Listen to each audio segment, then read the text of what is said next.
মালায়ালাম সিনেমার অন্যতম শক্তিশালী অভিনেতা, পরিচালক ও প্রযোজক পৃথ্বীরাজ সুকুমারান। কিন্তু আজকের এই সফলতার পেছনে লুকিয়ে আছে সংগ্রাম, সাহস আর নিজের যোগ্যতা। তিনি নিজের যোগ্যতায় নিজেকে প্রমাণ করার এক অসাধারণ যাত্রা আজকের এই গল্পে। একজন স্টার পরিবারের সন্তান হওয়া সত্ত্বেও তিনি কখনোই শুধু স্টার কিড পরিচয়ে সীমাবদ্ধ থাকেননি, বরং নিজের অভিনয় প্রতিভা দিয়েই গড়েছেন আলাদা এক সাম্রাজ্য। আজ আমরা জানব তার জীবনের গল্প, তার অসাধারণ যাত্রার গল্প।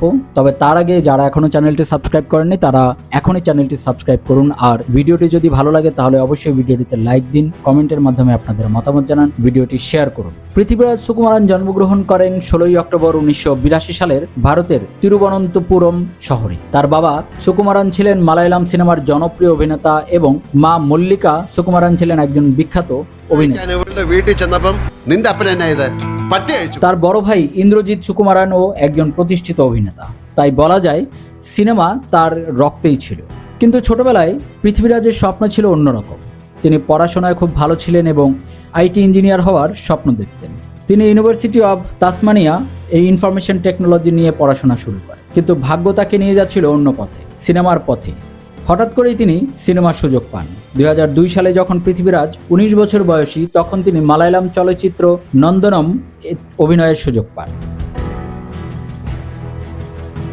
এই সিনেমাটি পরিচালনা করেছিলেন রঞ্জিত। এই ছবিতে তার অভিনয় ছিল স্বাভাবিক, প্রাণবন্ত এবং গভীর আবেগপূর্ণ। মুক্তির পর দর্শকরা তার অভিনয়ে মুগ্ধ হয়ে যায়। প্রথম সিনেমাতেই তিনি প্রমাণ করে দেন তিনি শুধু একজন স্টার কিড নন, তিনি একজন সত্যিকারের অভিনেতা। প্রথম সিনেমার পরই পৃথ্বীরাজের কাছে আসতে থাকে একের পর এক সিনেমার অফার। তিনি অভিনয় করেন স্টপ ভায়োলেন্স, চক্রাম এবং কান্নাকি এর মতো বিভিন্ন ছবি। মাত্র কয়েক বছরেই তিনি হয়ে ওঠেন মালায়ালাম সিনেমার অন্যতম জনপ্রিয় তরুণ অভিনেতা।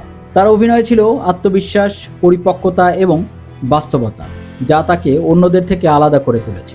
স্টার পরিবারের সন্তান হওয়ার কারণে অনেকেই মনে করতেন তিনি সহজেই সফল হয়েছেন, কিন্তু বাস্তবতা ছিল ভিন্ন। তাকে অনেকেই সমালোচনা করেন, তুলনা ও চ্যালেঞ্জের মুখোমুখিও হতে হয়েছে তাকে। পৃথ্বীরাজ কখনোই সমালোচনাকে ভয় পাননি, বরং তিনি চ্যালেঞ্জিং চরিত্র বেছে নিয়ে নিজের অভিনয়ের দক্ষতা প্রমাণ করেছেন। তিনি রোমান্টিক, অ্যাকশন, থ্রিলার সব ধরনের চরিত্র অভিনয় করে দেখিয়েছেন তার বহুমুখী প্রতিভা।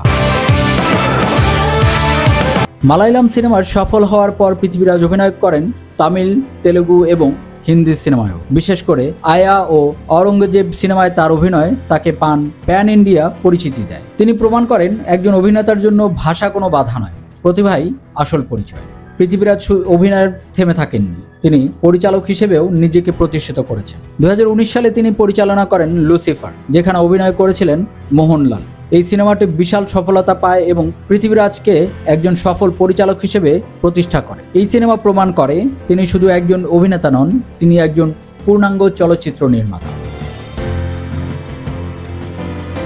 পৃথ্বীরাজের গল্প আমাদের শেখায় সফল হতে হলে শুধু পরিবার নয়, নিজের প্রতিভা, পরিশ্রম এবং আত্মবিশ্বাস সবচেয়ে গুরুত্বপূর্ণ। তিনি কখনো শর্টকাট নেন, তিনি ধীরে ধীরে নিজের যোগ্যতায় নিজেকে প্রমাণ করেছেন।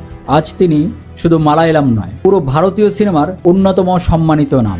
একজন আইটি ছাত্র থেকে ভারতের অন্যতম বড় অভিনেতা পৃথ্বীরাজ সুকুমারানের এই যাত্রা সত্যিই অসাধারণ।